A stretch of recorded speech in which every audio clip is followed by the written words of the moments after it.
Para a edição aqui, maneira que nós nos acaba de celebrar Dia de Diragay, pero nós não alegete inang para que esse nós incorporar o tema de Diragay também em nosso evento de Jabiarna o dia 29 e nós temos o grupo Nos Cultura, que nota grupo desconhecido da comunidade, lotei para por fazer um baile para nós.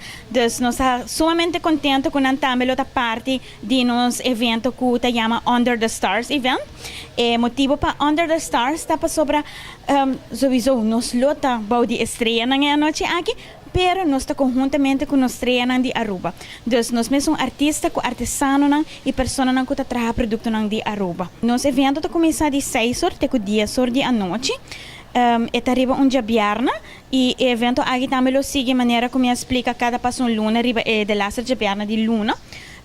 Nós também tem diferentes artesanos no presente que tem diferentes tipos de produtos. Você pode esperar produtos de joias, você pode esperar clay, quadra e também nós temos pessoas que trabalham, por exemplo, vinha, se não tem produto que nós está vendendo em cosecha, mas também está join o evento e a noite aqui para fora é plaza de cosecha. Você de verdade, já domingo estava a Diragay, mas me quero a parte de nossa cultura que nós não mestre lagacai e me quero ter uma boa oportunidade para assim nós por festejar a trova de forma de baile e também para nós turistas que também têm presente, passou me seguro que a noite aqui nós também tem turistas presente que também por gostam de nossa cultura.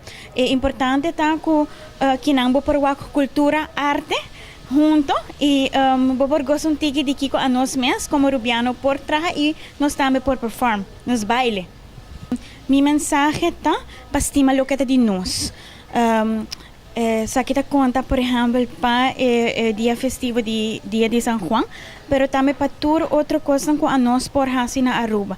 Seja tá produto que nós está trazendo de nós mesmos, pero outro dia na festivo, me tá pensa que a nós mesmos ter por valorar nós mesmos cultura e assim nós por assim orgulhoso que nós por demonstrar outro que a nós mesmos por. Essa aqui é evento que está completamente para a família. Então, não está um evento para gente grande só. Nós chiquitos não tá no futuro de manhã.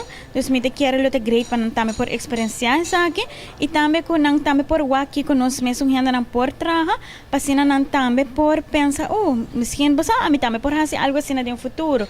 É hobby importante que vou por começar com o de chiquito de parte inana e agora não também por estima nas mesmas cultura. A entrada está completamente grátis. Nós também temos comida, bebida, que também está vendendo assim a noite aqui, comida de nós, típico de Aruba. Pero a noite aqui agora nós temos artesano na Pafo que está vendendo produto na Pafo. Pero mais que claro, a importância está que por 30 e por passar rato agradável aqui delante cerca nós.